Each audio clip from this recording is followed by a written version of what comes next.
And you talk a lot in Ship of Fools, particularly, about the threat to these sorts of ideas from a left that is focused on a sort of forced diversity. And you've been labeled racist by folks at Media Matters for this, of course, because they label everyone a racist. I'm a Nazi, according to Media Matters, because of my yarmulke, apparently. But your viewpoint on diversity is basically, as I see it expressed in the book, that diversity is a neutral. It's not good or bad inherently. It's not a value. It's a description. Right. And so where do you see the conflict lying between right and left on that particular issue? So where I agree with you is that, while, as I noted, I am distrustful of complex ideologies, I do think that you need to start with certain things that you believe are true and act on them if you want to get to the place you desire to be. So what I just noticed, just as an American, and I'm not an intellectual, I'm a talk show host, so this is a very obvious thing, that our national motto has been redefined to its mirror image. So, of course, it was out of many, one.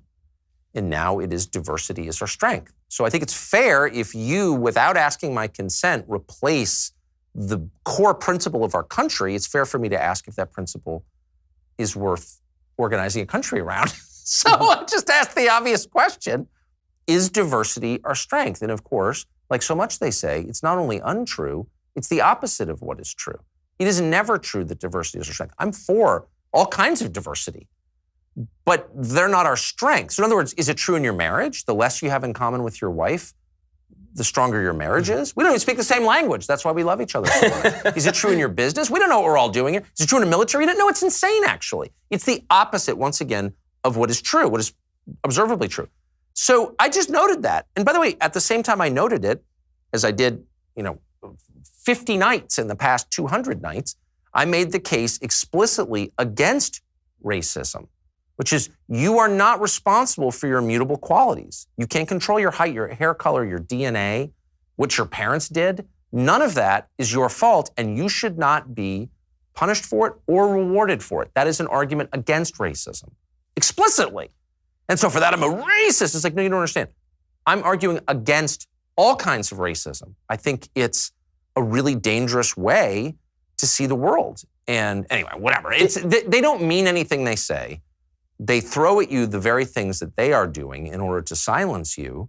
And I just happen for this brief window of my life to have the freedom to say what I think is true, and I'm going to. It seems to me that this is actually the major rift in American politics. And I want to get to your economics in a second, because I think there we actually have some substantive disagreements. Yeah. But there's a lot of talk these days about political realignment. And I wonder if it's not really political realignment that's taking place, but a hunkering down of the far left into the diversity politics, identity politics, and then just the backlash to that. Because it seems to me that was the real dividing line between Obama and Trump, is not even on economics, where in some areas there's actually some sort of populist agreement. That's exactly but it's really right. on these sort of cultural divisions where President Obama was basically saying, we can be divided into various ethnic groups, all of whom have been victimized by America, and then we can create a coalition of the dispossessed to come back in and sweep into power, and the new demographic shift will basically buoy our boat all the way to victory from now until the end of time. And then the backlash to that was, well, wait a second. You guys don't get to do identity politics when you've been saying that identity politics is what's wrong with America for generations correctly.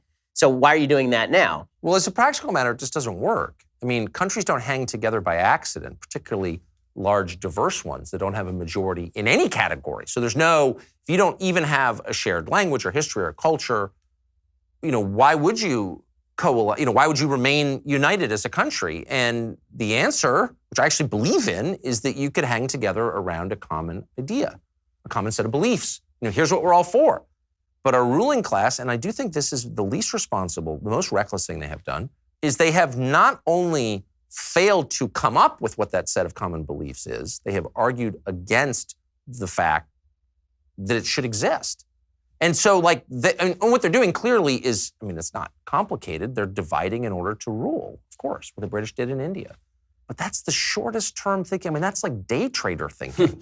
Do you know what I mean? Yeah. So what do you think are those common ideals? You say that, there's certain things that you think are just basic to being American. What are those common ideas? I guess I'd start with the Bill of Rights. That's not hard. Do you know what I mean? Since it is a founding document, it's the foundational document.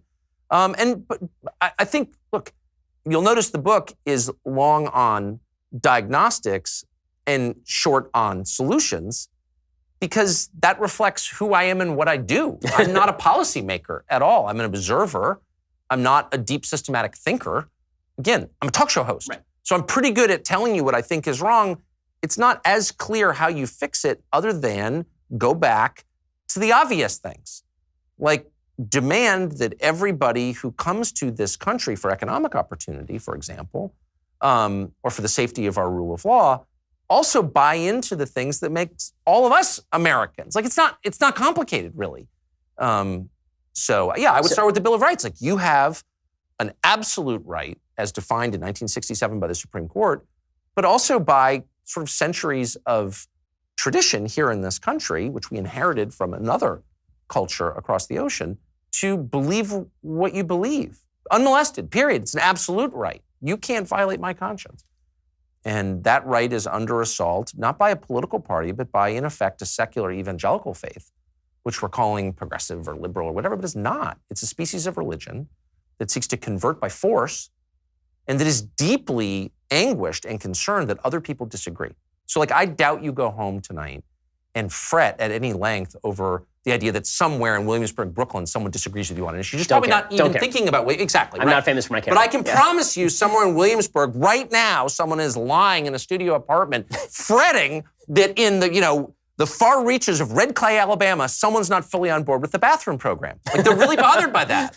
And they need to do something about it. So actually, it's an asymmetrical contest between one group that wants to affect policy outcomes and the other group that wants to convert by the sword. So it's the religious people versus the political people. And I don't even think we acknowledge that most of the time.